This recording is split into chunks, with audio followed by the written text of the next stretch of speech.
ॿियो टॉपिक आहे importance of water. Question आहे त which one is the correct statement. Option A आहे त water is the most abundant organic component in the living cell. ये जेको ऑप्शन ए आहे उहो ग़लति आहे। ग़लति इन जे करे आहे छो जो जेको वाटर आहे उहो अबंडेंट कंपोनेंट त हूंदो आहे लिविंग सेल जो, पर उहो ऑर्गेनिक न हूंदो आहे। वाटर जेको आहे H2O इनऑर्गेनिक हूंदो आहे, न ई कि ऑर्गेनिक हूंदो आहे। तंहिंजे करे ऑप्शन ए छा थी वियो, रॉन्ग थी वियो। ऑप्शन बी आहे त water is the most abundant biomolecule in the living cell. इहा स्टेटमेंट बि जेको आहे उहा रॉन्ग आहे। रॉन्ग इन जे करे आहे जेको मोस्ट अबंडेंट बायोमॉलिक्यूल हूंदो आहे न उहो हूंदो आहे कार्बोहाइड्रेट। जेको मोस्ट अबंडेंट बायोमॉलिक्यूल हूंदो आहे उहो हूंदो आहे कार्बोहाइड्रेट, न ई कि वाटर। तंहिंजे करे ऑप्शन बी बि कटिजी वियो। ॿियो आहे ऑप्शन सी त water is the most abundant component in the living cell. जेका ऑप्शन सी आहे उहा छा आहे, करेक्ट आहे।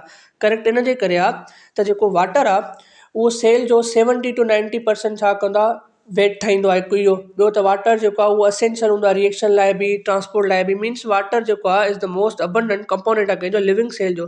त जेकी स्टेटमेंट करेक्ट आहे उहा कहिड़ी आहे, स्टेटमेंट सी करेक्ट आहे।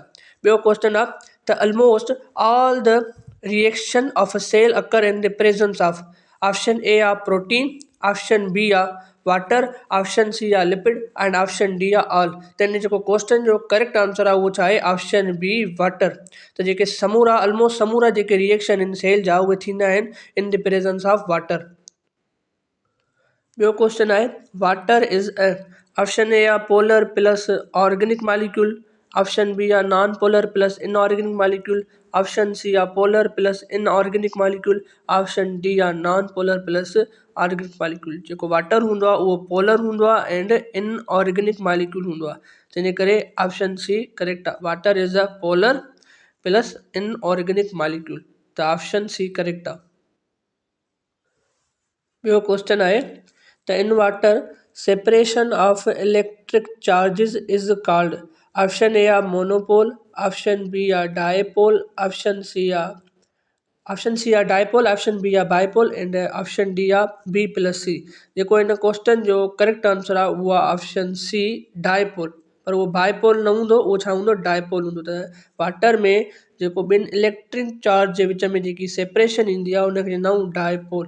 त हिन क्वेश्चन जो करेक्ट आंसर आहे ऑप्शन सी।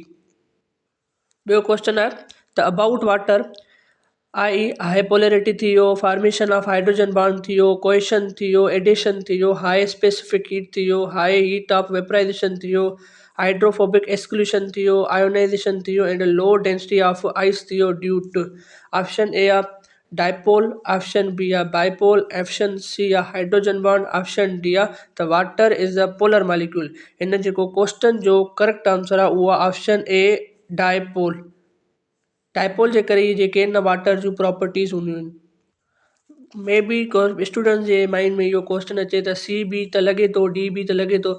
सी इन जे करे नथा टिक कयूं छो जो हिते लिखियल आहे हाइड्रोफोबिक एक्सक्लूशन। हाइड्रोफोबिक एक्सक्लूशन जो त हाइड्रोजन बॉन्ड जेतिरो रोल थियो ई न, तंहिंजे करे ऑप्शन सी बि कटिजी वियो। ऑप्शन डी आहे water is a polar molecule.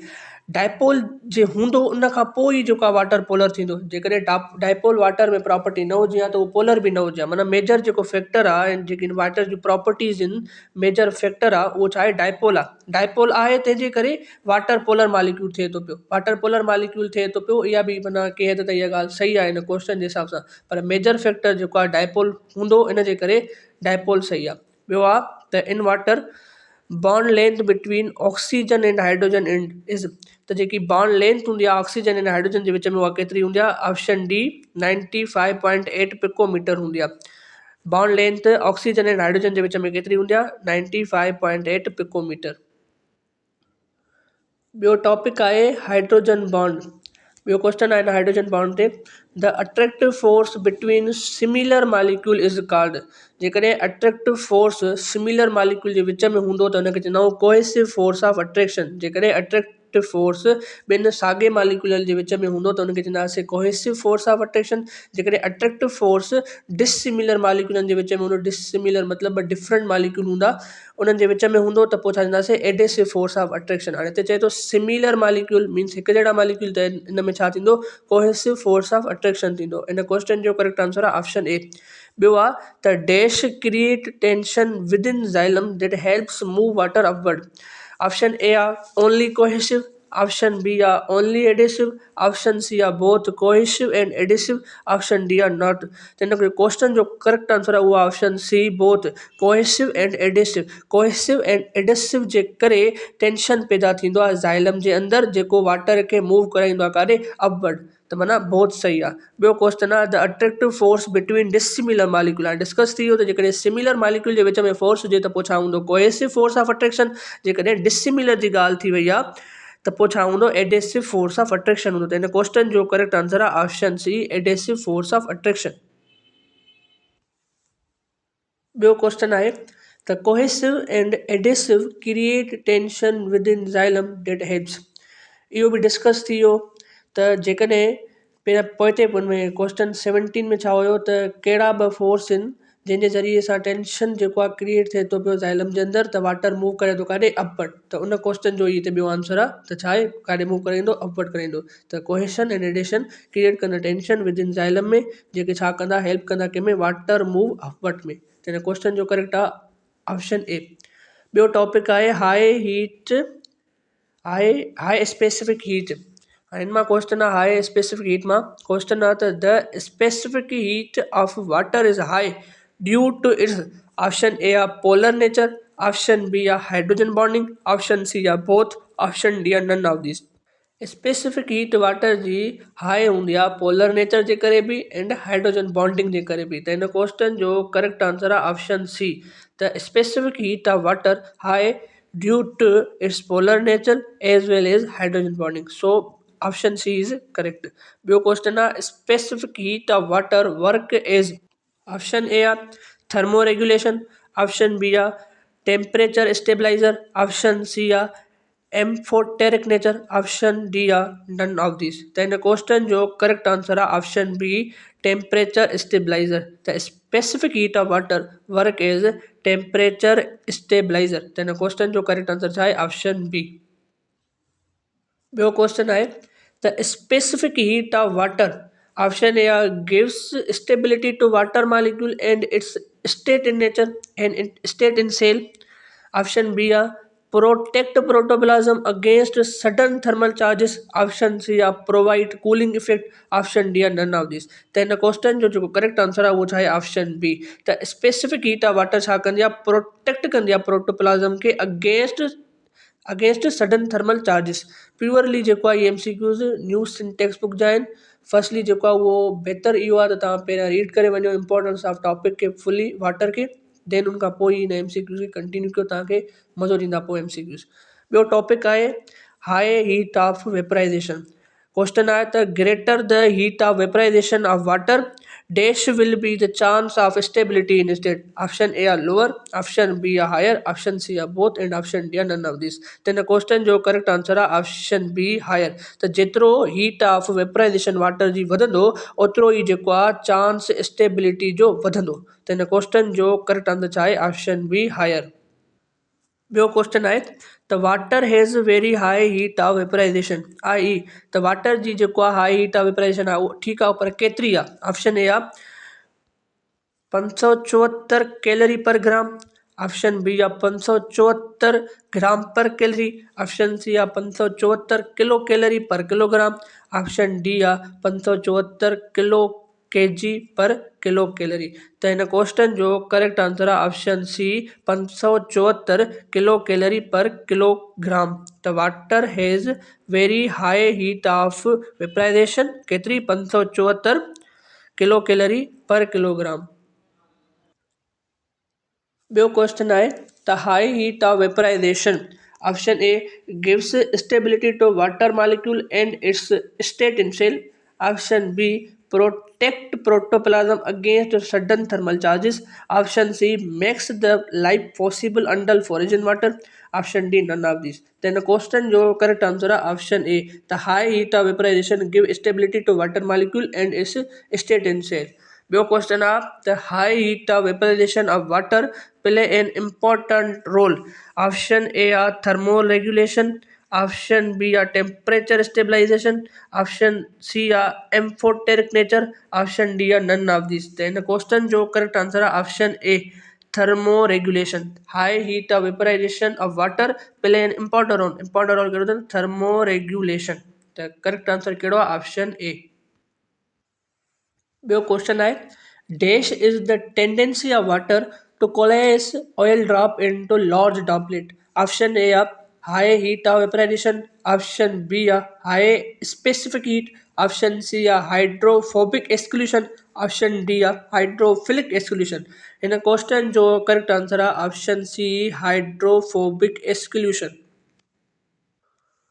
ॿियो क्वेश्चन आहे the water molecule have hydrogen bonding between them which destroyed by the presence of dash and form new bond। Option A आहे hydrophobic oil, option B आहे hydrophilic oil, option C आहे both and option D आहे none of this. Question चवे थो पियो त जेको water molecule आहे उन्हनि में छा आहे हाइड्रोजन बॉन्ड आहे विच में, ठीकु आहे।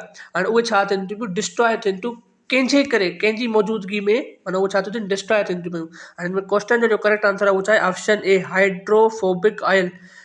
त ऑप्शन ए करेक्ट आहे हाइड्रोफोबिक ऑयल जे अचण जे करे जेके हाइड्रोजन बॉन्ड्स आहिनि उहे छा था थियनि डिस्ट्रॉय थियनि था पिया एंड न्यू बॉन्ड्स जेके आहिनि उहे छा थियनि था फॉर्म थियनि था पिया।